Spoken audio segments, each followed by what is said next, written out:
Episode की starting वहीं से होती है जब ड्यूक एलिना से बोलते हैं कि आप उस सुअर से शादी करने जा रहे हैं। एलिना नामी सर हिलाती है। यह देख ड्यूक मुस्कुरा रहे होते हैं। वह उसके चेहरे पे हाथ रखते हुए बोलते हैं तो फिर हमें क्या करना चाहिए। एलिना बोलती मुझे नहीं पता। ड्यूक अपना हाथ एलिना के हाथों पे रखते हुए बोलते तुम्हें क्यों नहीं पता एलिना।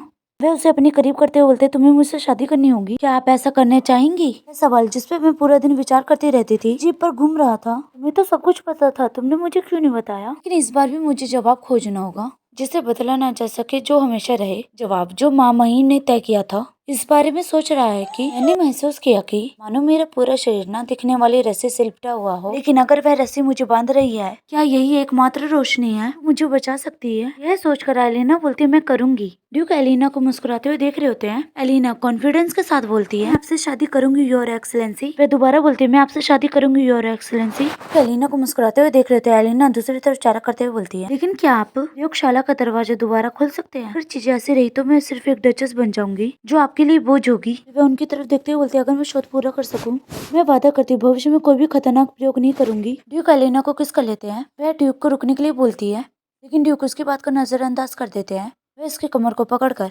वह किस करते हैं जिसकी वजह से एलिना भी उन्हें किस करने लगती है। ड्यूक सेलिन को किस करना बंद करके बोलते हैं चलो प्रयोगशाला को दोबारा खोले। ड्यूक एलिना की आंखों में देखते हुए बोलते हैं के बाद हम शादी करेंगे। चेंज होकर रात का होता है। एलिना बोलती मैं अपने पिता से अकेले मिल सकती हूँ, मैंने फिर से आपका समय ले लिया है। बोलते तुम किस बारे में बात कर रही हो। से अपने पति के साथ हर जगह जाओगी एलिना। ड्यूक को वहाँ देखकर लोग हैरान होते हैं। एलिना बोलती तुम अभी मेरे पति नहीं हो। खैर तुम्हें इस तरह के कपड़े पहना के लाने की क्या जरूरत थी। आपने यहाँ पर चश्मा पहना है तो आप और अधिक ध्यान आकर्षित करेंगे। एलिना सर झुकाते बोलते फिर भी। ड्यूक उसके चेहरे के करीब आते हुए बोलते हैं अपना सर उठाओ। एलिना बोलती मुझे अभी भी मेकअप की आदत नहीं है। यह कहते हुए पीछे जा रही होती है। ड्यूक उसे अपने करीब करते हुए बोलते हैं आप किसी चीज से टकरा जाएंगे। इतना करीब होने से एलिना का चेहरा लाल हो जाता है। वे जल्दी से ड्यूक से दूर होते हुए बोलती है एक्सेलेंसी कि आप अपना चेहरा बिना ढके रहेंगे। मैं बस परेशान हो रही हूँ, इतने मशहूर है कि कोई ना कोई आपको पहचान लेगा। ड्यूक हंसते बोलते इससे कोई फर्क नहीं पड़ता, बस यही सोचेंगे कि मैं अपने प्रेमी के साथ ड्रिंक करने आया हूँ। एलिना बोलते एक्सेलेंसी यही तो समस्या है। वे इसी तरह बात करते हुए बाहर में पहुँच जाते हैं। मैं मन में सोचती मेरे पापा गैम्बलिंग हाउस में तो नहीं है ना। वहाँ चारों तरफ लोग बैठे हुए होते हैं। यहाँ की परिस्थिति पहले से कितनी अलग है। अचानक हैरान हो जाती है यह देखकर कि एक औरत उसके लाल बाल वह याद करती है कि कोई उससे बोलता है कि मुझे कुछ दवाई चाहिए, ऐसी दवाई जो मुझे बिना दर्द के और खूबसूरती से मारे। यह औरत जो उस समय बहुत ही ज्यादा कमजोर थी वह आज बहुत ही खूबसूरत दिख रही होती है। तभी लोग उसका नाम चिल्ला रहे होते हैं मेलेना। वह खुशी से चारों तरफ देख रही होती है। तभी उसकी नजर एलिना पे जाती है जो ड्यूक के साथ खड़ी होती है। उसकी नजर एलिना की कमर पे जाती है जो ड्यूक ने पकड़ी होती है। अपनी नजरें नीचे करके सोचती है मुझे नहीं पता था कि मेलिना यहाँ पे डांसर होगी। उसकी निगाहें अजीब है, क्या वो मुझे पहचान सकती है। मेलिना कुछ सोचती है उसके बाद वह गाने लगती है आदमी आदमी तुम बस कचड़ा हो। जो औरत किसी आदमी पर भरोसा करती है वह मूर्ख है। इन्होंने झूठ और मीठी मीठी बातें कम में धोखेबाज। सुनकर ड्यूक बोलते है वह गाना मजेदार है, तुम उसे जानती हो। एलिना जल्दी से मना कर देती है। वह बोलती है चलो फादर के पास चलते हैं। मेलिना उन्हें जाते हुए देख रही होती है। देखते एलिना और ड्यूक एक गेट के सामने खड़े होते हैं। ड्यूक बोलते कि आप सचमुच उनसे मिलने जा रही हो। एलिना बोलती हाँ। हैंडल पकड़ते हुए बोलती है मुझे खुद देखना होगा क्या कर रहे हैं वह, और मुझे इस बारे में बात करनी है कि वह मुझे बेचने की कोशिश क्यों कर रहा है। ड्यूक एलिन को देखते हुए बोलते ठीक है। फिर वह गेट खोलते हैं। फर्श पे पैसे बिखरे होते हैं। वह लोग कमरे के अंदर जाते हैं। उस पूरे कमरे में शराब की महक आ रही होती है। वह अपने फादर को देखते हैं जो एक औरत से बोल रहे होते हैं क्या तुमने ड्रिंक में कुछ मिलाया था। वह औरत बोलती मैंने कुछ नहीं मिलाया। एलिना के फादर बोलते मैं अभी से अपना आपा खोने वाला हूँ। वह औरत बोलती है ठीक है जल्दी करो। एलिना जिसका हाथ कांप रहा होता है ये देखकर एलिन की तरफ देखते हैं जो किसी सदमे में चली गई होती है। अपने पिता की ऐसी हरकत देखकर वह कांपते हुए बोलती कैसियर। वह बोलती है ये क्या है फादर। ड्यूक एलिना की तरफ अपना हाथ बढ़ाते हुए बोलते हैं कोई बात नहीं एलिना। ड्यूक ने एलिना की आंखों पे अपने हाथ रख दिए होते हैं। वह बोलते हैं ठीक है धीरे धीरे सांस लो। यह कहते हुए ड्यूक के चेहरे पे मुस्कान होती है। वे जानते थे कि यहाँ क्या हो रहा है। पास्ट में होता है एलिना के माँ पर जो सोती हुई एलिना से बोलती है तुमने भी लिया है ना, अभी भी तुम्हारे कपड़ों में से पिता की परफ्यूम की खुशबू आ रही है। आखिर वह किस किस जगह इस औरत के साथ मौज मस्ती मार रहा था। तुम्हें पता है वो मेरे साथ बिस्तर शेयर नहीं करेगा। तो मेरे लिए सिर्फ तुम ही हो एलिना। एलिना एलिना एलिना जिसे ये सारी बातें सुनाई दे रही होती है। बेचारी माँ के पास तुम्हारे सिवा कोई नहीं है। सीन प्रेजेंट में होता है। ड्यूक एलिना को गले लगाकर बोल रहे थे कोई बात नहीं। एलिना जो अभी भी सदमे में खड़ी होती है धीरे से उसे सांस लेने के लिए बोल रहे होते हैं। एलिना जो ये सब देखकर रोने लग जाती है। वहीं दूसरी तरफ एलिना के पिता को घसीट के दूसरी तरफ फेंक दिया जाता है। उसके पिता बोलते सुनो ये क्या है। ड्यूक बोलते अपनी बेटी को बेचकर इस तरह घिनौना काम कर रहे हो कमीने। एलिना के फादर बोलते योर एक्सेलेंसी तुम यहाँ क्यों हो? नहीं ये तो बस। ड्यूक गुस्से से बोलते चुप रहो, जैसा कि आपने देखा है मैं हाल ही में बिना सोचे समझे रहा हूँ। ड्यूक उसे ऐसे देख रहे थे जैसे वो कितनी ही गंदी चीज हो। बोलते अगर मैं गलती से तुम्हारा गला काट दूं तो तुम क्या करोगे? यह सुनकर एलिना के पिता डर से कांपने लगते हैं। ड्यूक बोलते इस बार सचमुच ये आपका आखिरी मौका होगा। वे एलिना को गोद में लिए वहाँ से चले जाते हैं। देखते ड्यूक ने एलिना को सोफे पे बिठा के बोलते एलिना अपनी आंखें खोल सकती, सब कुछ खत्म हो गया। एलिना ने अभी भी अपने कांपते हुए हाथों से ड्यूक का कपड़ा पकड़ा होता है। ड्यूक एलिना को देख रहे होते हैं। ड्यूक एलिना को गले लगाकर बोलते हैं आप ठीक हैं? अब से सब कुछ ठीक हो जाएगा। कुछ देर बाद हम देखते हैं रूटेन कमरे में आते हुए बोलता है योर एक्सेलेंसी मेलेना आपसे मिलना चाहती है। देखते हैं एलिना ड्यूक के पैर पे सो रही होती है। ड्यूक उसके बालों में हाथ डालते हुए बोलते खैर अभी सही समय नहीं है। रूटेन कुछ सोचते हुए बोलता है ये बहुत ही क्रूरता से भरा हुआ है। आपको पता था कि वह उससे मिलने आएगा, उसे आसानी से एलिना से मिलने से रोक सकते थे। ड्यूक बोलते मैंने खुद को और कठोर होने से रोका। मूल योजना के अनुसार आज भी मुझे एलिना से नहीं मिलना चाहिए था। ये कहते हुए वो मुस्कुरा रहे होते हैं। एलिना को अपना फैसला बदलने में मदद मिलती। उसका चेहरा देखकर मेरा दिल पिघल गया। रूटेन बोलता है क्योंकि आपका दिल नरम पड़ गया था। बेहतर होता कि आपने उसे अपने पिता से मिलने से रोक दिया होता। बोलते खैर एलिना यही चाहती थी। रूटेन ड्यूक को देखते हुए सोचता है ये वह नहीं हो सकता कि उसे जानबूझकर उसके पिता से दूर करने के लिए ऐसा किया। एलिना अपने रक्त संबंधियों के प्रति असामान्य रूप से कमजोर है। पूछता आप मेलेना के साथ क्या करेंगे? शलभ बंद होने के बाद भी वह एलिना की तलाश करती रही। वह इतनी आसानी से हार मानने वाली नहीं है। ड्यूक बोलते उसे एलिना से मिलने दो, वह कई तरह से उपयोगी है। ये सुनकर रूटेन सर झुकाता है। ड्यूक बोलते अरे हो। ये सुनकर रूटेन सर उठा के ड्यूक को देखता है। आगे बोलते कल सुबह की अखबार में शादी की घोषणा करा दी जाए। ये सुनिश्चित करे कि एलिना अपना मन बदल ना सके। ये कहते हुए वे एलिना के बालों से खेल रहे होते हैं। अगली सुबह का होता है। एलिना घबराते हुए अपनी आंखें खोलती है। वह जल्दी से उठ के बिस्तर पे बैठ जाती है। एलिना अपने घर पे होती है। अपना चेहरा हाथों से ढकते हुए सोचती है मैंने एक बार फिर अपना बचकाना रूप दिखाया। उसे शर्मिंदगी महसूस हो रही होती है। वह अपने चेहरे पे हाथ रख कर बोलती खैर मेरे पिता। तभी बाहर चिल्लाने की आवाज आ रही होती है लेडी एली रोड क्या आप अंदर हैं? एलिना उन सबकी आवाज सुन के घबरा रही होती है। वह कमरे से बाहर निकलते हुए बोलती है मैं आ रही हूँ बाहर। वह अपने सामने का नजारा देख के हैरान होती है। कोई बोलता है देखो लेडी एली रोड वहाँ है। कोई बोलता है कृपया ग्रैंड ड्यूक और अपनी शादी के बारे में बताएं। क्या ये सच है आपने ग्रैंड ड्यूक को ब्लैकमेल किया था? मैंने सुना था कि तुमने कहा था कि अगर उसने तुमसे शादी नहीं की तो तुम उसे मार डालोगी। एलिना जिसे समझ नहीं आ रहा होता है ये क्या हो रहा है। तभी गोली चलाने की आवाज आती है। हम देखते हैं वह गोली मिशेल ने चलाई होती है। सभी लोग पलटकर पीछे की तरफ देखते हैं। वह चिल्लाते हुए बोलती है क्या आप सभी शांत रह सकते हैं? क्या आप हमारी लेडी को डरा रहे हैं? एलिना मन में सोचती धरती पे क्या चल रहा है। सभी लोग मिशेल को देख कर डर रहे होते हैं। जल्दी से एलिना के पास जाते हुए बोलती है मैं इसे संभाल लूंगी, कृपया जल्दी से अंदर जाइए मैडम। एलिना पूछती है ये क्या है मिशेल? मिशेल बोलती है आप जरूर हैरान होंगी। मिशेल उसे चॉकलेट देते हुए बोलती है आप इसे खा लें। तभी किसी की आवाज आती है कृपया एक पल के लिए रुके। एलिना वहीं पे रुक जाती है। वह भीड़ की तरफ देखती है। आवाज दोबारा आती है मुझे अंदर आने दीजिए, मैं लेडी एलिना को जानती हूँ, मुझे ड्यूक ने मंजूरी दी है, कृपया जल्दी करें। हम देखते हुए मेलेना होती है। दिन घर के अंदर का होता है। एलिना मिशेल को गुड मॉर्निंग बोलती है। वह पूछती है आप यहाँ कैसे आए? कुछ नहीं हुआ है ना? एलिना बोलती है बिल्कुल कुछ तो हुआ है, कुछ तो हुआ है। जल्दी से एलिना के सामने अखबार करते हुए बोलती है ये देखो हमारे और ड्यूक की शादी के बारे में है। एलिना अखबार देखते हुए सोचते क्या उन्होंने ये पब्लिश किया? एलिना बोलती है अचानक क्यों? मिशेल बोलती है एलिना उसकी तरफ देखती है। वे जल्दी से एलिना का हाथ पकड़ते हुए बोलती है ईमानदारी से बताओ मुझे फिर ऐसा क्यों हुआ? आपको इसमें किसी तरह दबाव है? मैं हर हाल में आपकी मदद करूंगी, किसी न किसी तरह रास्ता ढूंढ लूंगी। एलिना याद करती है जब पहली बार वो मेलेना से मिलती है। एलिना बोलती है एक ऐसी दवाई जो आपको कम से कम दर्द के साथ प्रभावशाली मृत्यु देती है, लेकिन थोड़ा समय लगेगा। यह सुन के मेलेना बोलती है समय? एलिना बोलती है हाँ लगभग 3 महीने। हर रोज तुम्हें मेरी प्रयोगशाला में आना होगा। उस तरह की दवाई बनाने के लिए सही जानकारी की जरूरत होगी। साथ ही में आपको किसी विशेषज्ञ से जरूर मिलना चाहिए। मैंने सुना है कि गर्भपात के दुर्व्यवहार गंभीर हो सकते हैं। सूरत दिखने के लिए आपका समर्थन होना चाहिए। सुनकर मेलेना सोचती है ज़ाहिर और फिर भी 1 महीना, 1 महीने तक कोई इलाज नहीं हुआ। एलिना उसकी तरफ केक बढ़ाती है। फिर बताया जाता है केवल बातचीत के जरिए। भी एक गरीब फार्मासिस्ट, एक अजीब औरत जो शानदार मिठाइयाँ परोसती थी और एक चिड़चिड़ी औरत जो लगातार उबाऊ बातों पे बड़बड़ाती रहती थी। एलिना चाय निकालते हुए बोलती है मुझे एक अच्छी जड़ी बूटी मिली है, इसलिए मैंने उसको उबालकर चाय बना लिया। यह रक्त संचार में सुधार करती है और आराम दिलाने में मदद करती है। वह उसे चाय पीने के लिए बोलती है। मेलेना चाय पीती है। एलिना पूछती है कैसा है? यह सुनकर मेलेना कुछ नहीं बोलते हुए बताती है, लेकिन किन्हीं बिंदुओं पर झंझट भरे अजीबोगरीब शासन धीरे धीरे ऐसी चीज बन गई जिनका इंतजार रहने लगा। वह खुद को चाय के कप में देखते हुए आगे बताती है मैं दोबारा जीना चाहती थी। वह एलिना को गले लगाकर बोलती है क्योंकि तुमने मुझ में फिर से जीने की इच्छा जगाई। यह सोचकर एलिना बोलती है मेलेना डचेस बनने का विकल्प मैंने चुना था। दूसरी तरफ देखते हुए बोलती है मैंने पाप किया है, लेकिन योर एक्सेलेंसी ने मेरे लिए वह मामला दबा दिया और मेरे कर्ज भी निपटा दिए, और जब उन्हें एक डचेस की जरूरत पड़ी उन्होंने मुझे प्रस्ताव दिया। यह सुनकर मेलेना बोलती है एलिना उसकी तरफ देखती है। बोलती है कि आपको सच में लगता है ये आपका निर्णय था? यह उनकी इच्छा, निर्धारित परिणाम के अलावा कुछ नहीं था। एलिना तुम्हारे जैसी भोली भाली लड़कियों को ये कभी नहीं पता चल सकता। Duke argent. सीन चेंज होकर ड्यूक की तरफ होता है। पियानो बजा रहे होते हैं। एलिना से बोल रही होती है इनमें इंसानी दिल नहीं है। किसी की आवाज आती है जो बोलता है आपका प्रदर्शन में और अधिक गहराई आ गई है। ड्यूक आवाज की तरफ देखते हैं, हम देखते हुए कोई और नहीं ड्यूक का भाई होता है। एम्परर हंसते हुए बोलता है ऐसा इसलिए क्योंकि आपको प्यार हो गया था। हमें बताया जाता है लियो ट्रोनकाल, ट्रोन साम्राज्य का एम्परर, वे दोनों एक साथ चाय पीने के लिए बैठे होते हैं। एम्परर बोलता है तो आखिरकार लेडी एलिरोड शादी कर रही है। आपने एक बार कहा था कि उसे अपने पास रखने से दुर्भाग्य आएगा। ड्यूक हंसते हुए बोलते हाँ, लगभग 7 साल अकेले बैठकर सोचने के बाद मैंने अपना विचार बदल दिया। ये सुन के एम्परर बोलते 7 साल। बोलने के बाद ड्यूक जल्दी से चाय पी लेते हैं। ड्यूक बोलते खैर मैं जल्दी ही लीना के साथ महल में आऊंगा, क्या मुझे शादी से पहले उसका परिचय करा देना चाहिए? फिर मैं तुम्हारा जुड़वा भाई हूँ। मैं बोलते ठीक है और मैं जल्दी ही नेट के अध्यक्ष के साथ निपटूंगा। यह सुन के एम्परर बोलते ये आसान नहीं होगा। वह वास्तव में शाही परिवार के विरोध में खास व्यक्ति है, लेकिन वह बूढ़ा लोमड़ी बहुत चालाक है। तुम उसे किस तरह से संभालोगे? बोलते बोलने वाला व्यक्ति जल्दी ही परेशानी खड़े करने वाला है। ये यूं कहूँ कि उसके दामाद, दोनों ही स्थिति में मैं इनका प्रयोग चारे के रूप में करूंगा। यह सुन के एम्परर हंसते हुए बोलते हैं आपकी बातों से ऐसा लगता है कि मानो भविष्य देख लिया हो। की बातें सुनकर ऐसा लग रहा है जैसे हवा में तीर चला रहे हो। यह बोलकर वे ड्यूक की तरफ देखते हुए बोलते हैं कैसी यार, क्या तुम ठीक हो? ड्यूक बोलते भाई अगर सच कहूँ तो मुझे लगता है कि मैं थोड़ा पागल हो गया हूँ।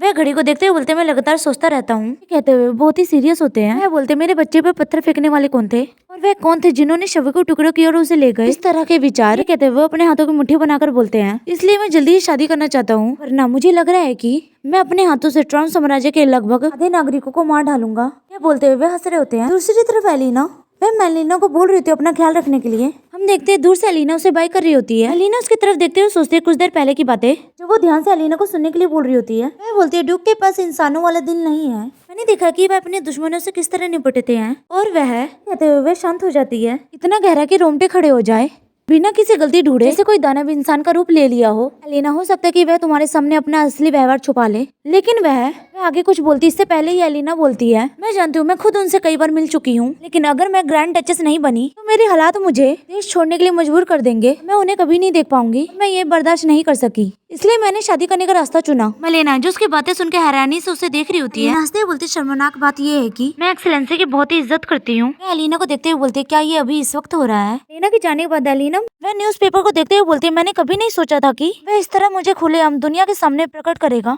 और मैं और हिज एक्सेलेंसी। ये कहते हुए वह अपने होठों को छूकर बोलती है शादी। ये कहते हुए वह अपना चेहरा अखबार से ढकते हुए सोचती है आखिर हिज एक्सेलेंसी क्या सोच रहे हैं। तभी गाड़ी की आवाज आती है। लीना गाड़ी की तरफ देखती है। लीना बोलती क्या हिज एक्सेलेंसी मुझे बुला रहे हैं? आदमी बोलते हैं हाँ, आपको तुरंत ही लाने का आदेश है। लीना उस आदमी को देखते हुए सोचती है ये यूनिफॉर्म जानी पहचानी है, लेकिन उसे अपने बचपन की याद आती है जब ड्यूक ने उससे बोला होता है एलिना जब मैं तुम्हें बुलाऊं तो मैं किसी पर भरोसा नहीं करूंगा, मैं किसी ऐसे व्यक्ति को भेजूंगा जिसका चेहरा आप जानती हो, इसलिए आज की तरह किसी अजनबी का पीछा ना करे। क्या तुम समझ रही हो? सीन प्रेजेंट में होता है। एलिना सोचती है सावधानी बरतने में कोई बुराई नहीं है। एलिना वहाँ से जाते बोलती है मैं कपड़े बदल कर बाहर आ जाऊंगी, कृपया एक पल के लिए रुके। तभी वो आदमी एलिना को जाता है देख उसका हाथ पकड़ लेता है। आदमी बोलता है रुको, मुझे नहीं लगता कि समय होगा। हम देखते हैं उस आदमी के हाथ में कपड़ा होता है। वह आदमी बोलता है आपके कपड़े बदलने के लिए एली रोड। हम देखते हैं ये बोलने के बाद एलिना का चश्मा नीचे गिर जाता है। फास्ट में होता है। हम देखते हैं छोटी एलिना के हाथ बंधे होते हैं, उसकी आंखों को काले कपड़े से बांधा होता है। एलिना डरते हुए बोलती है माँ रात से सकते हुए मैं डर रही हूँ। तभी कोई एलिना के कंधे पे हाथ रखकर बोलता है शांत हो जाओ एलिना। वह आदमी एलिना की आंखों पे से पट्टी हटाता है।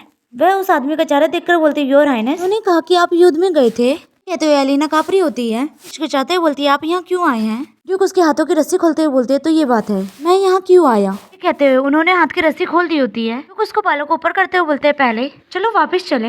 हम देखते हैं प्रेजेंट में एलिना बेहोश होती है। अपनी आंखें खोलते हुए बोलती है योर हाइनेस। अभी कोई आदमी एलिना के पास आते हुए बोलता है तुम जग गई, इतने समय से तुम्हारी आंखें खोलने का इंतजार कर रहा था। आदमी उसके पास बैठते हुए बोलता है हेलो। एलिना ये देख के हैरान हो गई होती है कि उस आदमी के पास एक चाकू है। आदमी बोलता है भविष्य की ग्रैंड डचेस। दूसरी तरफ ड्यूक एलिना के घर पे आए होते हैं। वहाँ पे सिर्फ एलिना का गिरा हुआ चश्मा होता है। ड्यूक से बोलता है और तैनात सभी नाइट गायब हो गए हैं, यहाँ तक कि आपातकालीन सहायता भी। ये पता चला सैन्य उच्च कमान में एक गद्दार है, इस मामले में जांच चल रही है। यह बात रोटेन ड्यूक को बता रहा होता है। मिशेल बोलती है आखिर ये कौन कर सकता है? बोलता है कल मैं सूची आपको तैयार करके सौंप दूंगा। और लेडी एलिना बोलते कोई बदलाव नहीं हुआ। हाँ हालात बदल गए हैं, हो सकता है कि पूरी तरह नियंत्रण में ना हो। मैं सीनेट अध्यक्ष के पास जा रहा हूँ। तभी एक नाइट बोलता है योर एक्सेलेंसी यही व्यक्ति पूर्व सैनिक हो, क्या उसे दोषी मानना मुश्किल नहीं है? बताया जाता है इसका नाम सिनोन है, कैशियर का नाइट। ड्यूक चश्मा उठाते हुए बोलते मार्कस नहीं उनका दामाद। वह आदमी ड्रग्स बांट रहा था, वही ड्रग्स की खुराक फैला रहा था। सुनकर डियागो बोलता आपको ये सब कैसे पता चला? मुझे मत बताइए कि आपने खुद ही उसकी जांच की। बोलते बस बहुत हो गया। ये सुनकर डियागो और सिनोन घबरा जाते हैं। वे हंसते हुए चश्मे को साफ करते हुए बोलते हैं एलिना इंतजार कर रही होगी। चेंज होकर एलिना जिस घर में होती है उस तरफ होता है। देखते हैं उस घर में दो आदमी और होते हैं। वे आदमी बोलते हैं मुझे नहीं पता कि आप क्या कहना चाहते हैं, लेकिन इस एक्सेलेंसी एक निर्दयी व्यक्ति है। कहते हुए उसका चक्कू अभी भी एलिना की तरफ होता है। एलिना बोलती है चाहे मैं वही औरत हूँ जिसे ग्रैंड डचेस बनना है, मैं कभी भी मेरे लिए हार नहीं मानेगा। मैं एक बेकार बंधक हूँ। यह सुन के वह आदमी मुस्कुराते हुए बोलता है मुझे भी ऐसे ही लगा था, लेकिन शायद नहीं। लोग कहते थे कि जब ग्रैंड ड्यूक राजकुमार थे तब उन्होंने युद्ध क्षेत्र इसलिए छोड़ा था क्योंकि आप ही इसके जिम्मेदार थे। ये सुन के एलिना हैरान हो जाती है। वह मन में सोचती है छोड़ देना, बिल्कुल नहीं। देना अभी आदमी की आवाज आती है, बोलता है और ऐसा नहीं है कि मैं कुछ हासिल करना चाहता हूँ, केवल मैं। ये कहते हुए अपना चाकू उठा लेता है। वह घटिया सी मुस्कान के साथ बोलता है मैं इस घटिया चीज को बर्बाद करना चाहता हूँ। वह आदमी बोलता है जरा सोचो इस बारे में। ये कहते हुए अपने हाथ के इशारे से उन दोनों आदमी को बुला रहा होता है। वह आगे बोलता है उन कमीनों की वजह से मेरी जिंदगी बर्बाद हो गई। क्या न्याय के लिए उसे भी उतना ही महत्वपूर्ण खोना नहीं चाहिए? वो आदमी आके एलिना के हाथ पीछे कर देते हैं। एलिना घूर के उस आदमी को देखती है। उसे ड्यूक की बात याद आती है जो बोलते हैं एलिना अगर किसी दिन को किसी ने अपना बना लिया और आप किसी भयानक चीज का सामना करने वाले हैं, विरोध मत करो, बस शांत रहो। मैं आपको विश्वास दिलाता हूँ ऐसा कभी नहीं होगा। अगर तुम चुपचाप इंतजार करोगी तो मैं तुम्हें बचाने आऊंगा। एलिना सोचती है आप आएंगे क्योंकि आप कभी झूठ नहीं बोलते। ये सोचकर वह अपना सर उठाकर देखती है। बोलता है क्या तुम मुझे घूर रही हो? आपको क्या लगता है कि घूरने से क्या होगा? वह एलिना के चेहरे को पकड़ते हुए बोलता माय लेडी। एलिना उसके मुंह पर थूकते हुए बोलती तुम्हारे गंदे हाथ। वह आदमी एलिना के थूकने की वजह से हैरान होता है। यह देखकर वह गुस्सा हो जाता है। अपना हाथ एलिना की तरफ बढ़ाते हुए बोलता है ये है। यह देख के एलिना जल्दी से अपनी आंखें बंद कर लेती है। एलिना का चेहरा पकड़ता है। वह तीनों एलिना को गंदी नजरों से देख रहे होते हैं। बोलता है ये क्या है? एलिना जिसकी आंखें बंद होती है वह अपनी आंखें खोलती है। वह बोलता है वह कमीना कैसियर, चारों तरफ तुम्हारे चक्कर लगाने का कोई कारण नहीं था ना? वह आदमी एलिना को डरते हुए देखकर जो उस वक्त बेहद ही सुंदर दिख रही होती है, वह मुस्कुराते हुए बोलता है धिक्कार है। एलिना के बालों को छूते हुए बोलता है मुझे इस पर विश्वास नहीं हो रहा है। एलिना जो उसके छूने की वजह से डर रही होती है, एलिना चिल्लाते हुए बोलती दूर हो जाओ। आदमी बोलता है रोना मत, ठीक है? जब बात यहाँ तक आ गई है तो कम से कम इसे हम दोनों के लिए अच्छा तो बना लो। एलिना जो उसकी बातें सुन के डर रही होती है, आदमी उसके कपड़े पे हाथ रखता है।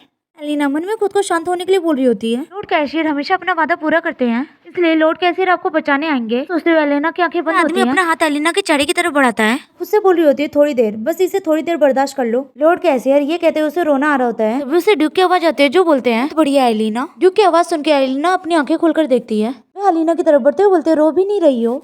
तो वहाँ देखकर वह आदमी हैरान होता है। आदमी बोलते हैं धत्तेरी की तुमने कैसे किया? एलिना जिसकी आंखों में आंसू होते हैं वह बोलती है योर एक्सलेंसी मैं चाहती हूँ मैं घर चली जाऊँ। ये सुनकर ड्यूक एलिना की तरफ बढ़ते हैं। ड्यूक को आगे आता देख वह आदमी डर से कांप रहे होते हैं। बोलते ये ठीक नहीं है क्योंकि आज की रात आप ग्रैंड ड्यूक हवेली में ठहरेंगे। ये कहते हुए ड्यूक ने गन उन लोगों के ऊपर तान दी होती है।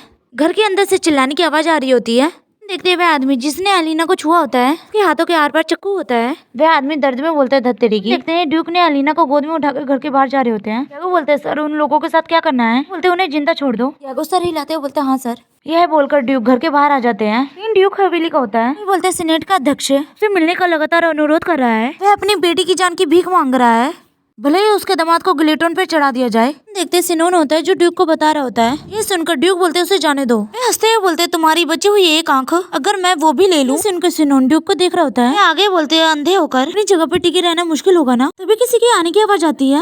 वह लोग गेट की तरफ देखते हैं। एलिना बोल रही होती है योर एक्सलेंसी अंदर आ सकते हो क्योंकि आपने मुझे बुलाया है। वे कमरे के अंदर आते हुए बोलते योर एक्सलेंसी आपका हाथ।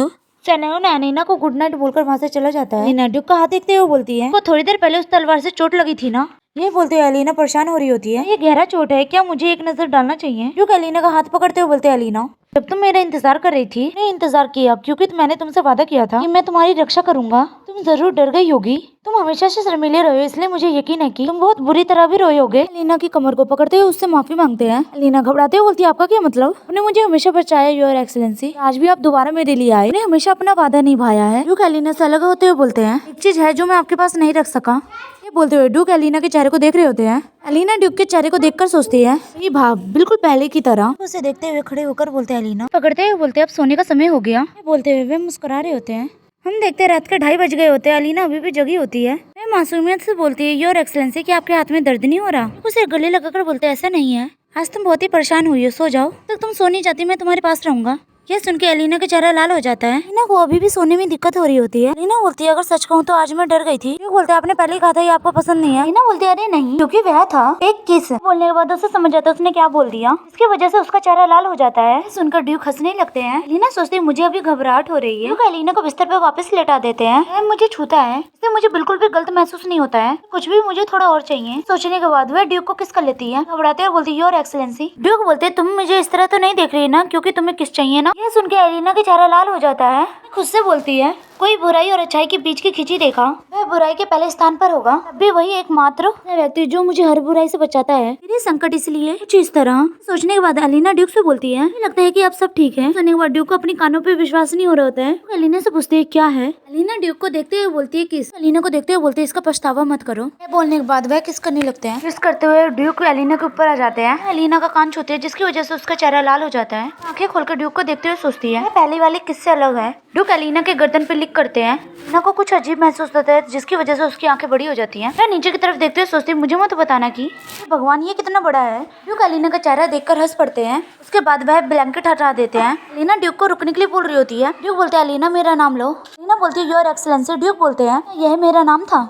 एलिना ड्यूक को रुकने के लिए बोल रही होती है। ड्यूक बोलते हैं आपको इसकी आदत डालनी होगी एलिना। एलिना ड्यूक के गर्दन में हाथ डालते हुए बोलती है ये अजीब है योर एक्सीलेंसी। कुछ देर बाद वह बोलते हैं एलिना जिसका चेहरा लाल हो गया होता है वह सांसें ले रही होती है। उसकी आंखें ड्यूक को देख रही होती हैं। ड्यूक बोलते हैं अगली बार आगे सुन पाते इससे पहले ही एलिना सो जाती है। ड्यूक उसके बालों को छूते हुए एलिना को देख रहे होते हैं जो गहरी नींद में सो रही होती है। वह बहुत ही मायूस दिख रहे होते हैं। वह याद करते हैं जब एलिना उन्हें जाने से रोक रही होती है। गेट को खटखटाते हुए बार बार विनती कर रही होती है। वह बोल रही होती है ये युद्ध सचमुच बहुत ही खतरनाक है। ड्यूक को जाते देख बटलर बोलता है आप उसे एक बार नहीं देखेंगे क्योंकि आपके जाने से पहले की रात है। ये सुनकर ड्यूक के कदम वहीं पे रुक जाते हैं। पलटकर बटलर की तरफ देखते हुए बोलते हैं मैं उसे देख लूं लेकिन मैं उसके लिए कुछ नहीं कर सकता। सुनकर बटलर अपना सर झुका लेता है। एलिना जो अभी भी गेट पे खटखटाते हुए रो रही होती है। उन दोनों के बीच एक बड़ा सा दरवाजा होता है। वहाँ से जाते हुए सोचते हैं जब मैं लौटता हूँ मैं तब आपको दिलासा देता हूँ। हम देखते हैं जब ड्यूक युद्ध से वापस आते हैं ग्लूटन पे खड़े होते हैं। अपनी आंखों पे विश्वास नहीं हो रहा है कि ये क्या हुआ। एक औरत है जिसका सर नहीं होता है। उसके कपड़े खून से लथपथ होते हैं। शरीर किसी और का नहीं एलिना को होता है। जो बेहद ही हैरान होते हैं। आसमान में कौवे उड़े होते हैं।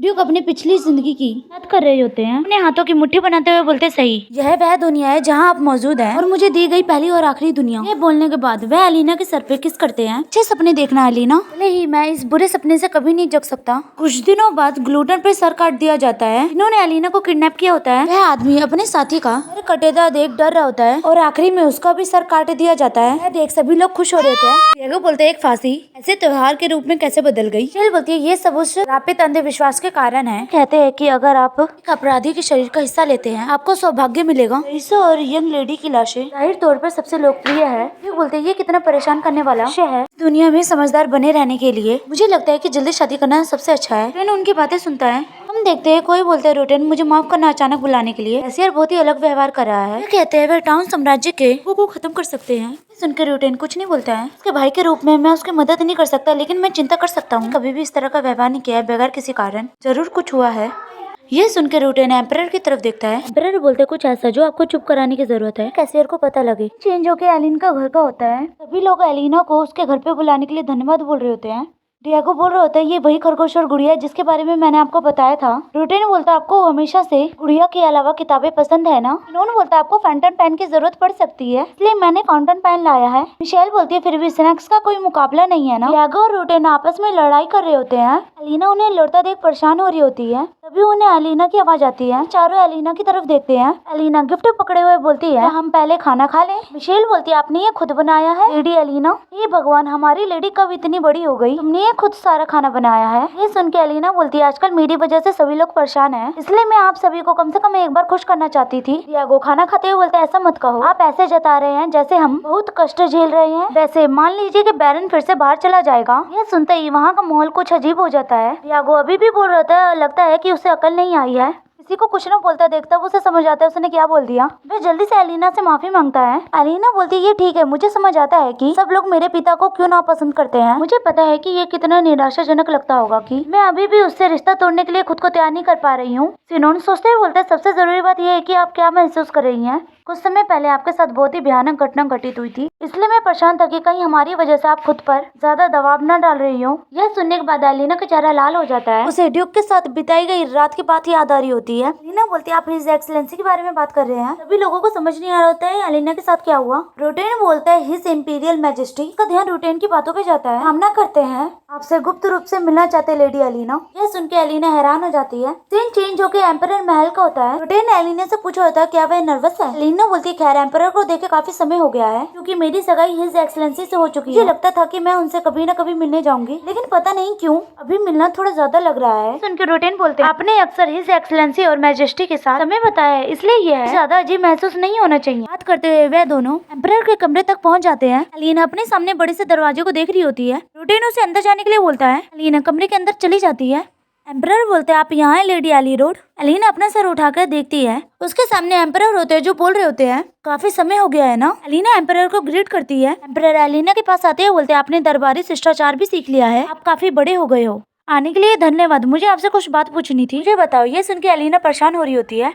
वे अपनी नीली आंखों से अलीना को देखते हुए बोलते हैं क्या आपके मन में ट्रांस साम्राज्य के प्रति कोई द्वेष है। सुन के अलीना एम्परर की तरफ देखते हुए दोबारा बोलते हैं क्या आपने शायद कैसियर से पूछा था क्या तुम्हारे लिए साम्राज्य की आधी आबादी को मिटा देना ठीक रहेगा। ये सुन के अलीना घबरा गई होती है क्योंकि उसे इस बारे में कुछ पता ही नहीं है। वह बोलती है क्या। कुछ समय बाद हम देखते हैं अलीना और एम्परर चाय पीने के लिए कुर्सियों पे बैठे होते हैं। एम्परर बोलते मैंने सोचा नहीं, मैं जिस लेडी एली रोड को जानता हूँ वह ऐसा काम भी कभी करेगी। अलीना ने अभी भी सर झुकाए हुए बोलती है हाँ मैजेस्टी। वे मन में सोचती है ड्यूक कैसियर ने यही नहीं कहा होगा वे साम्राज्य के आधे लोगों को मार डालेंगे। हालांकि इन दिनों उनका व्यवहार देखते हुए मुझे इसमें कोई हैरानी नहीं होगी। अलीना हिम्मत करते हुए बोलती है योर मैजेस्टी इस बारे में। तभी वो ये देख के हैरान हो जाती है एम्परर शांति से उसे देख रहे हैं तो आपके पास कहने के लिए कुछ तो है। ये सुन के एम्परर मुस्कुराते हुए बोलते हैं 4 साल हो गए हैं ना उस दिन से। ना बोलती है 4 साल। एम्परर बोलते सही 4 साल। अलीना क्या आप अभी भी करते हैं। वो पास्ट की बातें सोचते हैं जब वो ड्यूक को युद्ध में जाने से रोक रही होती है। वहाँ पे एम्परर आके अलीना को रोते हुए देख रहे होते हैं। एम्परर बोलते हैं मुझसे नाराज हो। अलीना चाय को देखते हुए सोचती है तो वह रोते हुए बोलती है योर मैजेस्टी। अलीना उनके पैर पकड़ कर रोते हुए बोल रही होती है हिज एक्सलेंसी से बस एक बार मिलने दीजिए। एम्परर बोलते हैं वह आपसे मिलने से इनकार करता है तो मैं कैसे मजबूर कर सकता हूँ। रोते हुए बोलती है हर कोई कह रहा है कि ये युद्ध बेहद ही खतरनाक है, क्यों तुम अपने भाई को नरक में क्यों भेजोगे। एम्परर बोलते कितनी बेशर्मी है। यह सुन के अलीना हैरान हो जाती है जो कुछ भी हो रहा है वह कैसियर का फैसला था। युद्ध में जा रहे और आपसे मिलने से इनकार कर रहे हैं, इसका मतलब है कि आपको इसमें दखल देने की जरूरत नहीं है। क्या तुम समझ रही हो। मैंने आपको पहले भी बताया था मैंने कैसियर को रोकने की कोशिश की, मुझे सिंहासन पर बैठाने के लिए उन्होंने अपनी जान जोखिम में डाली लेकिन फिर से मौत की ओर बढ़ पड़े। क्या आपको लगता है कि मुझे इसमें खुशी हुई। अलीना की तरफ देखते हुए आगे बोलते हैं लेकिन कैसे ट्राउन साम्राज्य की रक्षा करना चाहता था अलीना जिस ट्राउन में तुम रहती हो। एम्परर हंसते बोलते हालांकि इस बात पर देर हो गई है फिर भी आपको शादी की बहुत बहुत बधाई हो। ये सुन के अलीना बोलते धन्यवाद मैजेस्टी। एम्परर बोलते जब आप मुख्य पद पर आते हैं आपने शायद गौर किया होगा लेकिन मेरा भाई आजकल थोड़ा अलग सा लग रहा है। मैंने आपको यहाँ इसलिए बुलाया था क्योंकि मुझे उम्मीद थी कि आपको शायद कुछ पता होगा। तभी ड्यूक वहाँ पर भाग कर आते हुए बोलते अलीना तुम हमेशा अकेली क्यों घूमती रहती हो, क्या आप अपने पति को अकेला छोड़ रही हैं। हम देखते हैं ड्यूक अलीना के बगल में बैठ गए होते हैं। ड्यूक को देखकर हंसते हुए बोलते हैं आपको मेरी उम्मीद से भी जल्दी पता चल गया सर रोटेन अभी भी जीवित है। हंसते हुए बोलते हैं कौन जानता है, ये इस बात पर निर्भर करता है कि तुम क्या जवाब देते हो भाई। एम्परर अपनी घबराहट को छुपाकर हंसते हुए बोलते हैं उस पर ज्यादा सख्ती मत करो, मैंने ही उसे ऐसा करने के लिए कहा था। ड्यूक बोलते हैं क्या वाकई में मेरे पीठ पीछे अलीना को बुलाने की कोई जरूरत थी। ये कहते हुए चाय में चीनी डाल रहे होते हैं। वह चाय अलीना की तरफ करते हुए बोलते हैं इसे पी लो यह ठंडा हो गया है। ऐसा बर्ताव देख के एम्परर कुछ बोल नहीं पा रहे होते हैं। शर्म से अपना सर नीचे करते हुए बोलते हैं हाँ मैं गलत था ठीक है। फिर वे अलीना की तरफ देखते हुए बोलते हैं अगर मैंने आपको चौंका दिया हो तो मुझे खेद है अलीना, मैं बस यही चाहता था कि हम आपस में आसानी से रहें। ये सुन के अलीना धन्यवाद बोलती है। एम्परर बोलते कैसियर। ये सुन के ड्यूक अपने भाई की तरफ देखते हैं। एम्परर बोलते काफी समय हो गया तो क्या हम सिर्फ दोनों बात करें। लेडी अलीना मैं आपको अपने निजी बगीचे में जाने तक की व्यवस्था करूंगा। अलीना बोलती है ये तो सम्मान की बात है। ड्यूक उसके बालों को छूते हुए बोलते हैं अलीना चाहो थोड़ा देख लो लेकिन इस बार अपने पति के बिना मत जाना। अलीना ड्यूक को देख रही होती है। उन दोनों को ऐसा करता देख एम्परर बोलते हैं माफ करें क्या मैं आपको यहाँ नहीं दिख रहा। अलीना कॉरिडोर में चलते हुए सोचती है आखिरकार मैं चैन की सांस ले सकती हूँ। फिर भी वह अपने भाई के मामले में काफी अलग है। उनका रिश्ता पहले की तरह मजबूत प्रतीत होता है लेकिन मेरे लिए किस तरह। मैं सोच रही थी तभी उसकी नजर सामने जाती है। वह ये देख के हैरान होती है कोई शाही महल में स्मोकिंग कर रहा है। हम देखते हैं एक औरत जो स्मोकिंग कर रही होती है वह कोई और नहीं एम्परर की फियोंसे होती है। उसकी नजर अलीना पे जाती है। वह अलीना की तरफ पलट कर बोलती है ओ माय। अलीना हेलो करने बाद खांसने लग जाती है। एम्परर की फियोंसे बोलती है आप कौन। ये सुन के अलीना घबरा जाती है। ये सुन के पीछे खड़ा आदमी बोलता है ये लेडी अलीना है एली रोड हाउस की। अच्छा ऐसा है ये आपका नाम था। आप जानते हैं मुझे नाम याद रखने में बहुत ही दिक्कत होती है। अलीना को देखकर मजाकिया तरीके से बोलती है ये ऐसा चेहरा नहीं है जिसे कोई याद रख सके। यह बोलकर वह अपनी सिगरेट नीचे गिर देती है और सिगरेट को अपने पैर से कुचलते हुए बोलती है फिर भी लेडी एली रोड आपकी शादी पर बधाई हो। एलिना उसे धन्यवाद बोलती है। वह याद करती है उसने अफवाहों में सुना था कि उस औरत की शादी के लिए सम्राट नहीं चुने गए थे, लेकिन ग्रैंड ड्यूक आर्जेंट एम्परर की फियांसे बोलती है, ख्याल लेडी एलिना, आपको काफी मुश्किलों का सामना करना पड़ा होगा। एलिना बोलती क्षमा करे। नाटक करते हुए बोलती, मैंने सुना है कि आपके परिवार की स्थिति अच्छी नहीं है। मैं जानना चाहते थे कि आप दहेज की तैयारी कैसे करने की योजना बना रहे हैं। फिर वे एलिना की तरफ देखकर बोलती, ओ माय, मुझे मत बताओ कि तुम्हें पता नहीं था। आमतौर पर दुल्हनों से दहेज तैयार करने की अपेक्षा की जाती है, आप जानते ही है ना। खैर, आपके माँ की मृत्यु हो गई है और ऐसा लगता है कि आपके आसपास कोई भी उपयुक्त कुलीन औरत नहीं है, इसलिए बुनियादी बातें सीखने में मुश्किल रही होगी। एलिना, जिसे ये सुनकर शर्मिंदगी महसूस हो रही थी, वह सोचती है, मैं कितनी मूर्ख थी, मुझे लगा था कि शादी करना काफी होगा। मैंने शपथ ली थी कि मैं इस ग्रेस पे बोझ नहीं बनूंगी। ये सोचते हुए एलिना अपने कपड़ों को कसकर पकड़ लेती है। एलिना की ऐसी हालत देखकर हंसते हुए बोलती है, तो फिर इस बारे में क्या ख्याल है?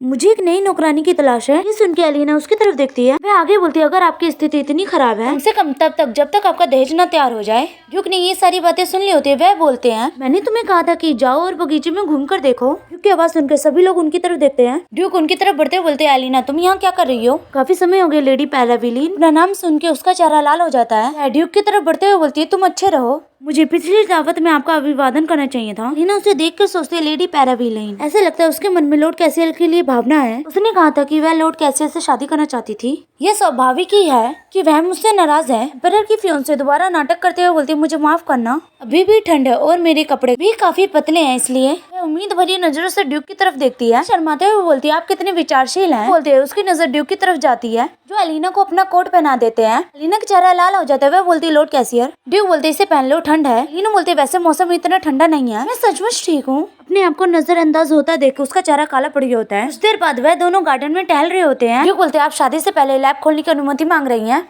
एलिना बोलती, हाँ। ड्यूक बोलते, वह मामला पहले ही सुलझ चुका है। एलिना बोलती, मुझे सिर्फ थोड़ी जल्दी है। ये सुनकर ड्यूक बोलते, आखिर इतनी जरूरी बात क्या हो सकती है? वे ड्यूक की तरफ देखकर बोलती है, बात बस इतनी सी, मुझे लगता है कि अगर आप लैब खोल दे तो मैं दहेज तैयार कर सकती हूँ। मैंने इस बारे में सोचा नहीं था, लेकिन आखिरकार शादी दो लोगों के बीच का बंधन है। ड्यूक बोलते, मुझे लगता है कि पैरावेलना ने कुछ अजीब बात कह दी। ये बोलकर ड्यूक आगे बढ़ जाता है। एलिना वहीं पे रुक जाती है। एलिना बोलती है, दहेज की चिंता है, लेकिन ये सुनकर ड्यूक एलिना की तरफ पलट कर देखते हैं। हिम्मत के साथ बोलती है, कुछ मरीज मेरा इंतजार कर रहे हैं, कुछ लोग मेरी दवाई लेने के लिए हर रोज आते हैं, मैं उनके बारे में लगातार चिंतित रहती हूँ, और हाल ही में जो मैंने दवा विकसित की है, आखिरकार उससे परिणाम दिखना शुरू हो गए हैं। इन सारी बातों का ध्यान रखते हुए लैब को जल्दी खोलना ठीक रहेगा। ड्यूक एलिना की बातें सुनकर मुस्कुरा देते हैं। वह बोलते हैं, आप दहेज के रूप में कितनी रकम लाने की योजना बना रहे हैं? एलिना हैरान होते हुए बोलती है, अरे मुझे अभी इनकी गिनती करनी है, सबसे पहले मैं दहेज की राशि का पता लगाऊंगी। मजाकिया तरीके से बोलते हैं, और अगर पैसे काफी नहीं हुए तो तुम अफीम या कुछ और बेचोगे? एलिना जल्दी से बोलती है, नहीं, कभी नहीं, मैं कसम खाती हूँ, मैं ऐसा नहीं करूंगी। ड्यूक उसकी तरफ बढ़ते हुए बोलते हैं, एलिना। यह बोलने के बाद वह उसे किस करते हैं। करने के बाद वह बोलते हैं, दहेज पहले ही प्राप्त हो चुका है। एलिना बोलती है, योर एक्सेलेंसी वह है। ड्यूक उसे घड़ी दिखाते हैं जो एलिना ने दी होती है। वे हंसते हुए बोलते हैं, आप मुझे अभी भी योर एक्सेलेंसी कहकर बुलाते हैं, क्या मुझे अपना नाम बदलकर वही रख लेना चाहिए? एलिना रोते हुए बोलती है, लॉर्ड कैसियर, मुझे शायद दहेज की सही रकम का ना पता होना, लेकिन यह कहने के लिए ये तो बहुत ही कम है।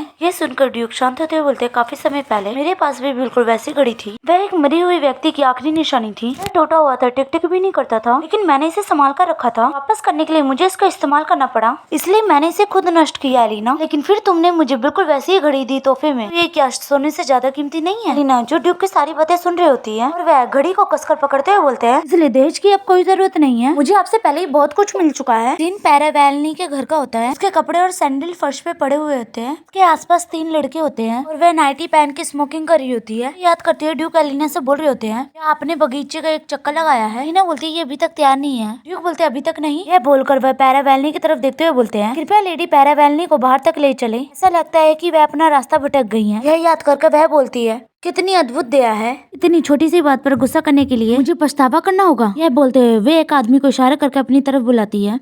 वह आदमी घबराते हुए शराब के गिलास को देखता है और पैरावेलनी के ऊपर डाल देता है। उसके बाद वह उसकी गर्दन पर लिक करने लगता है। 2 आदमी उसके पैरों पर किस कर रहे होते हैं, और कुछ इस तरह से वह लोग आपस में होते हैं। उसे अभी भी ड्यूक की वही नजरें याद आ रही होती हैं, और बोलते हैं, एलिना एली रोड। दूसरी तरफ एलिना घर के बाहर बैठ के किताब पढ़ रही होती है। वे याद करते हैं जब बोलते हैं, योर हाइनेस, योर हाइनेस। छोटी एलिना चिल्लाते हुए बोलती है, मैं आपसे शादी करना चाहती हूँ। पहले तो एलिना को चिल्लाता देख ड्यूक घबरा जाते हैं, फिर वह मुस्कुरा देते हैं और छोटी एलिन के पास झुकते हुए बोलते हैं, पहले तुम्हें बड़ा होना पड़ेगा एलिना। एलिना बोलती है, कितना बड़ा? शायद उस झाड़ी जितना ऊंचा। वह उदास होते हुए बोलती है, तुझा का पेड़ 15 मीटर लंबा हो सकता है, मुझे लगता है कि हमारी शादी को और थोड़ा इंतजार करना पड़ेगा।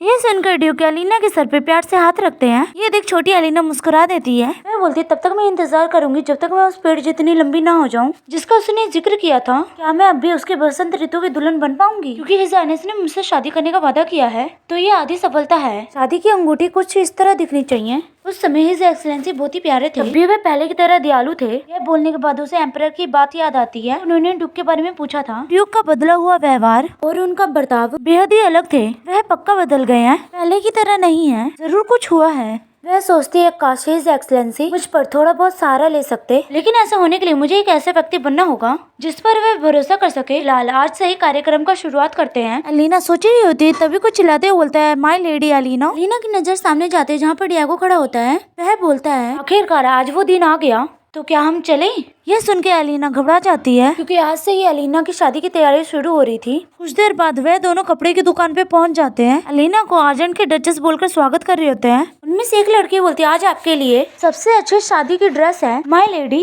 उन तीनों को एलिना को देखकर विश्वास नहीं हो रहा होता है क्योंकि एलिना बहुत ही डरी सहमी खड़ी होती है और उसने चश्मा भी पहना होता है। उनमें से एक औरत बोलती है पहले हमें उनके बालों को लटों का कुछ करना चाहिए, आखिरकार ड्रेस पूरी तरह से ढक जाएगी। अगर इससे कोई समस्या है तो वह घूंघट के पीछे छिप सकती है। ये बोलने के बाद वह औरत मुस्कुराते हुए बोलती है तो ठीक है, तो क्या हम आपके बालों को ठीक कर सकते हैं? डियागो बोलते इसे ऐसे ही छोड़ देते हैं। वह औरत डियागो को समझाते हुए बोलती है कम से कम क्या उसके बाल ड्रेस से मेल नहीं खाने चाहिए थे? डियागो ठंडे तरीके से बोलते हैं बेहतर होगा कि आप अपने काम पर ध्यान रखें। वह औरत बोलती है ड्यूक ने खुद सबसे बेहतरीन शादी की ड्रेस का अनुरोध किया था, फिर भी हम उनके एक बालों को भी नहीं छू सकते। डियागो बोलता है उन्होंने सबसे बेहतरीन बालों की मांग तो नहीं की थी ना? एलिना डियागो को बहस करने से रोक देती है। उसके बाद वह अपना चश्मा निकाल कर टेबल पे रख देती है। अपने बालों में उंगली डाल के गोल गोल घुमा रही होती है। एलिना को देखकर उन सबका चेहरा लाल हो जाता है क्योंकि एलिना बिना चश्मों के बहुत ही सुंदर दिख रही होती है। एलिना बोलती है तो क्या ये ठीक हो जाएगा? वे तीनों भी एलिना की खूबसूरती देख के हैरान होती हैं। एलिना आगे बोलती है क्या इस तरह करना ठीक रहेगा? उसके बाद वह अपनी आंखें बंद कर लेती है जैसे कि उसे यकीन था कि लोग उसके बारे में बुरा कहेंगे, लेकिन जैसा उसने सोचा था सब कुछ उससे अलग होता है। पीछे वाली बोलती है ओ माय गुडनेस, बिल्कुल। वह एलिना को ले जाते हुए बोलती है आप परी जैसी हैं, चलिए कपड़े चुनते हैं, कोई हल्की सी चीज जो हवा में लहर सके। दूसरी औरत बोलती है स्टाइलिस्ट को तुरंत बुलाओ। ये बोलते हैं उन दोनों की आंखें चमक रही होती है। एलिना को देखकर आप एक ऐसी दुल्हन बनेंगी जिसका नाम साम्राज्य के इतिहास में अमर हो जाएगा। कुछ देर बाद एलिना एक सुंदर सी वेडिंग ड्रेस में आती है। सभी लोग एलिना को उस गाउन में देखकर बहुत ही खुश होते हैं। एक औरत एलिना को शीशे की तरफ ले जा रही होती है। वह खुद को शीशे में देखकर बोलती है एक पल के लिए तो मैं भूल गई थी मैं क्यों आईने में खुद को नहीं देख सकती। वह खुद को शीशे में ना देख पाने की वजह से उदास हो जाती है। उसे अपनी माँ की बात याद आती है जो बोल रही होती है आंखें आंखें, आपको पता है कि आपकी आंखें कितनी डरावनी है? वह गुनूनी सचमुच भयानक है। जी हैरानी है कि राजकुमार हर बार तुम्हें देखकर क्या सोचते होंगे। वह उसके चेहरे पे हाथ रखते हुए बोलती है एलिना आंखें कितनी डरावनी है। ये बोलते हुए वह कैंची उसकी आंख के पास लेके चली जाती है। छोटी एलिना जो बहुत ही ज्यादा डर गई होती है कि माँ बोलती है कि क्या बेहतर होगा कि अगर वह वहाँ बिल्कुल भी ना हो। सोचने के बाद एलिना मुस्कुराते हुए बोलती है मुझे ही पसंद है, मैं क्या कपड़े दोबारा बदल सकती हूँ? वह औरत दूसरी तरफ पलटकर बोलती है एक पल के लिए इंतजार करें। एक औरत उनके पास कैंची की ट्रे लेके आती है। एलिना को थोड़े बाल कटवाने के लिए बोलती है। वह कैंची दिखाते हुए बोलती है बस थोड़ा सा, बस इतना कि आपका चेहरा थोड़ा और अधिक दिखाई दे। एलिना जो कैंची को देखकर डर गई होती है। वह तो बोलती है अरे बाप रे, अचानक आपको इतना पसीना आ रहा है, क्या आप ठीक है या आपको दर्द हो रहा है? डियागो एलिना के सामने बैठते हुए बोलता है माय लेडी। वह एलिना का हाथ पकड़ के बोलता है कोई बात नहीं, आप धीरे धीरे सांसें लें। कुछ देर बाद वह दोनों चाय पीने बाहर आ जाते हैं। एलिना डियागो को धन्यवाद बोलती है। डियागो बताता है तो क्षेत्र में ऐसा होना आम बात है, चिंता मत करो, मुझे बिल्कुल भी हैरानी नहीं हुई। वैसे मुझे पहली बार में पता चल गया कि तुम्हें कैंची से डर लगता है। एलिना उदास हो जाती है। वह अपना सर नीचे झुका लेती है। एलिना को ऐसा करता है देख डियागो बोलता है माय लेडी। एलिना डियागो की तरफ देखती है। डियागो अपने चेहरे पे एक बिल्ली का मास्क लगा लेता है। एलिना बिल्ली का मास्क लेते हुए बोलती है यह अचानक कहाँ से आ गया? डियागो मुस्कुराते हुए बोलता है हर समस्या का कोई ना कोई हल जरूर होता है। एलिना मास्क लेके बहुत ही खुश हो जाती है। डियागो एलिना को मुस्कुराते हुए देखकर बोलते हैं क्या मैं पूछ सकता हूँ कि क्या हुआ था?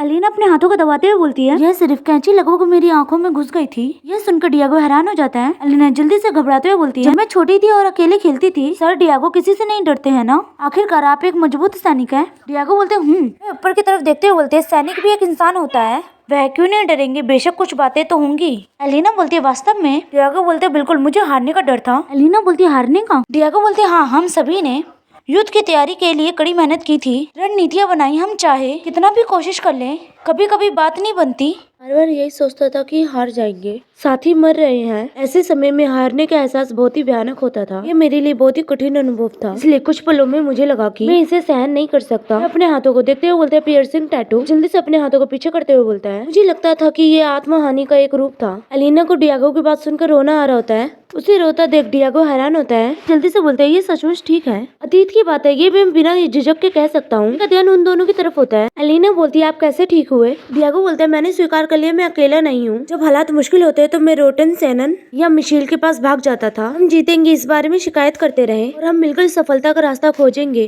ग्रैंड ड्यूक ऐसी बेतुकी बातें कहते थे जैसे कि अगर हम अगली बार नहीं जीते तो वह अपनी नाइट की उपाधि छोड़ देंगे और उसके बाद हिज एक्सलेंसी ने हमेशा विजय दिलाई। इसकी बदौलत में वाकई में काफी बेहतर हो गया। ये कहते हुए वो बहुत ही खुश होता है। एलिना सोचती है ये जाना कि आप अकेले नहीं है। तभी से ड्यूक की आवाज आती है एलिना यहाँ आओ। एलिना बोलती सर डियागो मैं अभी बदलना चाहती हूँ, भले ही मैं एक साथ पूरा ना कर पाऊँ, ताकि जब मैं हिज एक्सलेंसी के साथ खड़ी रहूँ मुझे शर्म नहीं आएगी। मैं धीरे धीरे इस पर काबू पाना चाहती हूँ। कुछ देर बाद हम देखते हैं एलिना चिल्ला रही होती है, बोल रही होती है सर डियागो रुक जाइए। हम देखते हैं एलिना को डियागो कहीं लेके जा रहा होता है। एलिना अपने आप को रोकने की पूरी कोशिश कर रही होती है। वह बोलती है खैर हिज एक्सलेंसी व्यस्त होंगे और कैची से डरने की वजह से उसके पास रहने के लिए कहना थोड़ा अजीब है। डियागो बोलता है लेकिन इससे बेहतर कोई तरीका नहीं है। आप जानते हैं ना आप डर पर काबू पाने की कोशिश कर रहे हो तो आपके अपने सबसे करीबी व्यक्ति के साथ होना सबसे अच्छा होता है। ये बोलते हुए डियागो की आंखें चमक रही होती है। लीना रोते हुए बोल रही होती है सर डियागो क्या इसकी वजह मुझे नींद की गोली नहीं लेनी चाहिए? लैब में एक शक्तिशाली नमूना मौजूद है। तभी डियागो की नजर पीछे पड़ते हुए घबराते हुए बोलता है मिस। तभी आवाज आती है एलिना।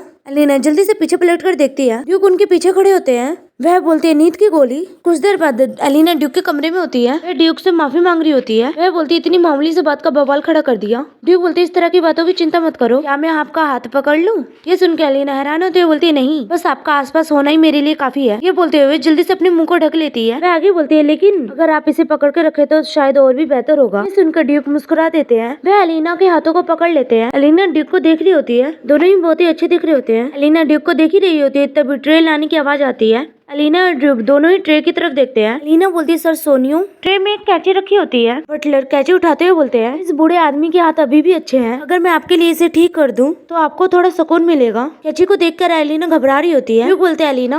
वह ड्यूक की तरफ देखती है। वह उसको हाथ पकड़े हुए बोलते हैं अपनी आंखें बंद करो, मैं यहीं तुम्हारे बगल में रहूंगा। वह अपनी आंखें बंद कर लेती है। उसका चश्मा निकाल कर टेबल पे रख देते हैं। सिनोन एलिना के बालों को काटने लगते हैं। एलिना को अपने कटते हुए बाल महसूस हो रहे होते हैं। कुछ देर बाद एलिना के बाल कट जाते हैं। सिनोन मुस्कुराते हुए बोलते हो गया। एलिना की तरफ शीशा बढ़ाते हैं। एलिना शीशा लेके जब खुद को देखती है, सिनोन बोलते हैं कैसा है? मुझे तो ये काफी अच्छा लग रहा है लेकिन एलिना की आंखें जिसमें साफ पता चल रहा था वह खुद को नहीं देख पा रही होती है। वह शीशा सिनोन की तरफ बढ़ते हुए बोलती है मुझे ये पसंद है। ड्यूक एलिना के बर्ताव को देख रहे होते हैं। एलिना सिनोन को धन्यवाद बोलती है। सिनोन वहाँ से चले जाती है। ड्यूक से बोलती है आप जरूर व्यस्त होंगे इसलिए समय निकालने के लिए धन्यवाद। मैंने कभी नहीं सोचा था कि सिनोन मेरे बाल काटेंगे, ये किसी तरह से अजीब लग रहा है। ड्यूक बोलते हैं एलिना और उसकी तरफ शीशा बढ़ाते हुए बोलते हैं तुमने क्या देखा इसमें? ये सुन के एलिना घबरा गई होती है। वे अपना सर झुका लेती है। ड्यूक बोलते हैं क्या आप आईने में कुछ ऐसा नहीं देखना चाहते? एलिना ने अपने हाथों की कसकर मुट्ठी बांधते हुए बोलती है वास्तव में मैं अपना चेहरा शीशे में नहीं देख पाती हूँ, इसमें काले रंग है बिल्कुल राक्षस की तरह। मेरी आंखों में दर्द नहीं हो रहा है। वास्तव में मैंने इसकी जांच की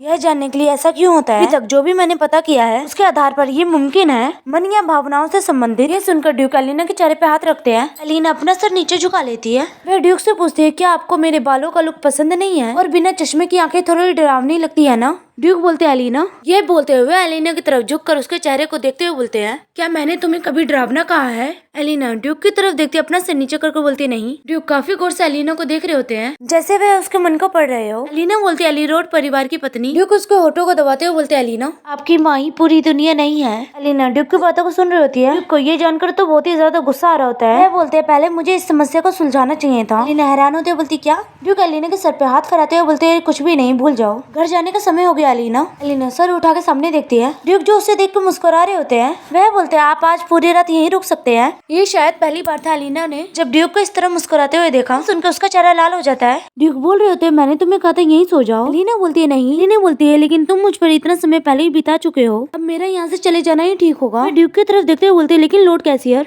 क्या आप मेरे साथ आने का इरादा रखते हो? ड्यूक बोलते तो क्या आप अकेले जा रहे हैं? एलिना बोलती हाँ। ड्यूक बोलते इतनी देर से स्वाभाविक रूप से पति को अपनी पत्नी को घर छोड़ना चाहिए। कुछ देर बाद वह दोनों एलिना के घर पे पहुंच जाते हैं। वह दोनों संतरे के पेड़ के नीचे खड़े होते हैं। ड्यूक बोलते ये बिल्कुल वैसा दिखता है। एलिना बोलती है नहीं ये काफी बड़ा हो गया है। लॉर्ड कैसियर, आपने इसे मुझे दिया था, 10 साल हो गए हैं। ड्यूक बोलते हैं क्या तुम्हें याद है मैंने तुम्हें क्यों दिया था? एलिना याद करती है। ड्यूक बोलते हैं एलिना तुमने उस अजनबी का पीछा क्यों किया? छोटी एलिना रोते हुए बोलती है उन्होंने कहा कि उनके पास एक आकर्षक दवा है, उसका स्वाद संतरे जैसा था। ड्यूक एलिना की बातें सुन के हैरान होते हैं, उसके सिर पे हाथ फहराते हैं। एलिना रोते हुए बोलती है मैं माफी चाहती हूँ योर ग्रेस। यही याद करके एलिना का चेहरा शर्म से लाल हो जाता है। वह बोलती है यह एक ऐसी घटना थी जिसे मैं कभी नहीं भूल सकती, मैं कितनी भी कोशिश कर लूं। यह सुनकर ड्यूक हंस रहे होते हैं। ड्यूक बोलते खैर मुझे भूख लगी है। एलिना चमकती हुई आंखों से बोलती तो फिर आपको जल्दी वापस जाना होगा, मुझे साथ लाने के लिए धन्यवाद। ड्यूक उसकी तरफ बढ़ते हुए बोलते हैं एलिना मैंने तुमसे कहा कि मुझे भूख लगी है। ड्यूक के इतना करीब होने की वजह से एलिना का चेहरा लाल हो जाता है। एलिना बोलती है लॉर्ड कैसियर आप ऐसा नहीं कर सकते।